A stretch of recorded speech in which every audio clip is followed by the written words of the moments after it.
করার পরে কিন্তু একদমই ক্লিন হয়ে গিয়েছিল। সো আপনারাও কিন্তু বাসায় এভাবে ট্রাই করতে পারেন।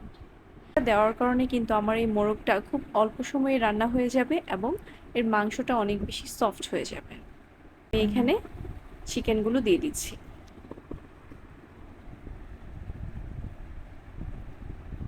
চিকেনটা দই দিয়ে মেখে রাখার কারণে কিন্তু একটু পানি উঠেছে, তো আমি সেই পানিটা সহই দিয়ে দিচ্ছি।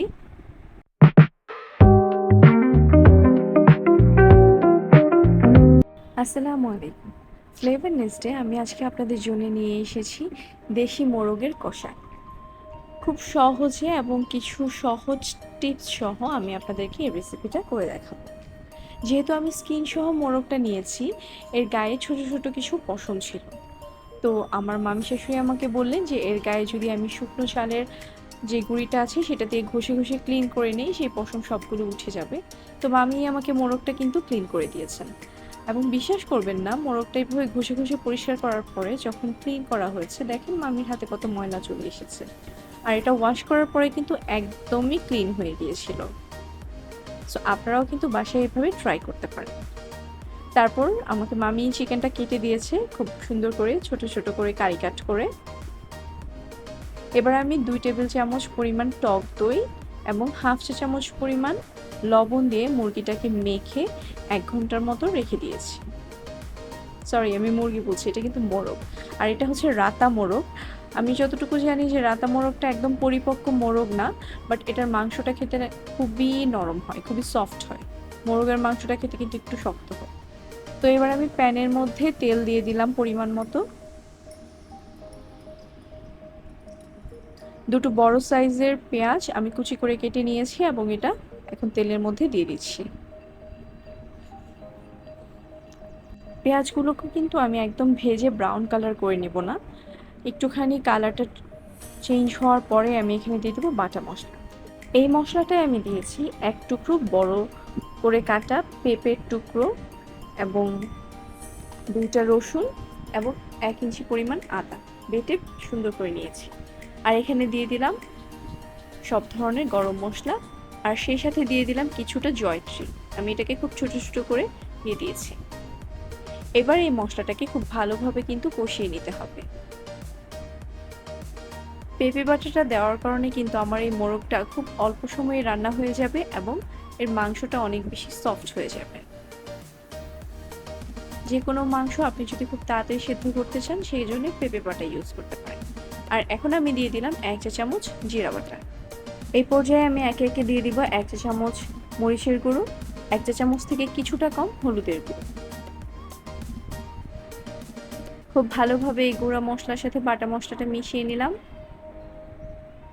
এখন পানি দিয়ে দিচ্ছি। পানি দিয়ে এই মশলাটাকে আমি আরও ভালোভাবে কষিয়ে নেব। আমি এখানে ধনে গুঁড়োটা দিতে ভুলে গিয়েছিলাম, সো আমি এখানে 1 চা চামচ ধনে গুঁড়ো দিচ্ছি এবং 1 চা চামচ দিচ্ছি লবণ।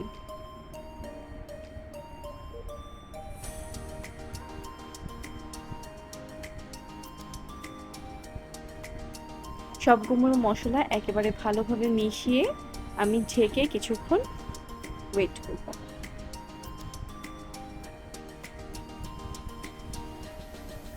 ঢাকা দিয়ে মশলাটাকে কষানোর কারণে কিন্তু এর গন্ধটা অনেক ভালো থাকে এবং মশলাটা অনেক ভালোভাবে কষে যায়।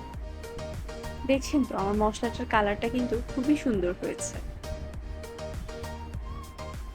একদম তেলটা উপরে ভেসে এসেছে। এই পর্যায়ে আমি এখানে চিকেনগুলো দিয়ে দিচ্ছি।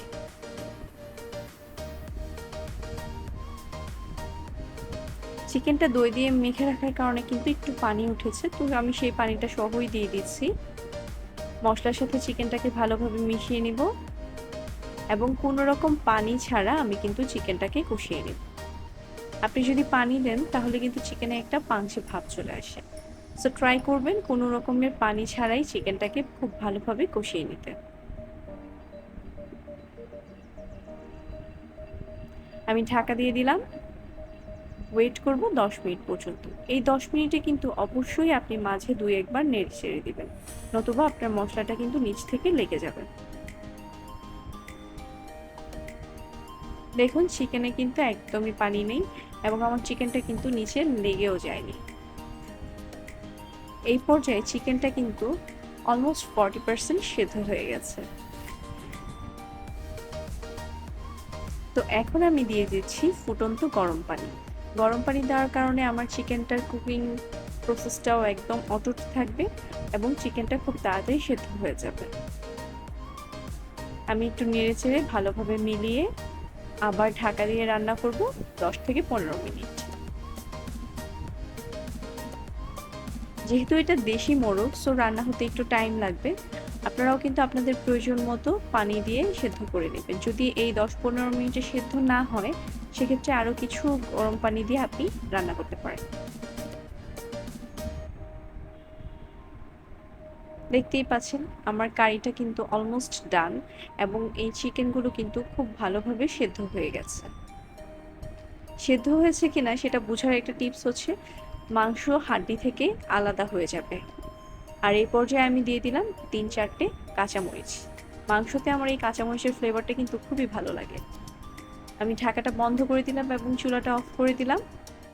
এই চিকেন কষাটা আপনি পোলাও বা পরোটা দিয়ে খেলে খুবই মজা পাবেন। এতক্ষণ যারা আমার ভিডিও দেখছিলেন সবাইকে অনেক ধন্যবাদ। আমার চ্যানেলটায় লাইক দেবেন, সাবস্ক্রাইব করবেন এবং কমেন্ট করবেন। Thank you.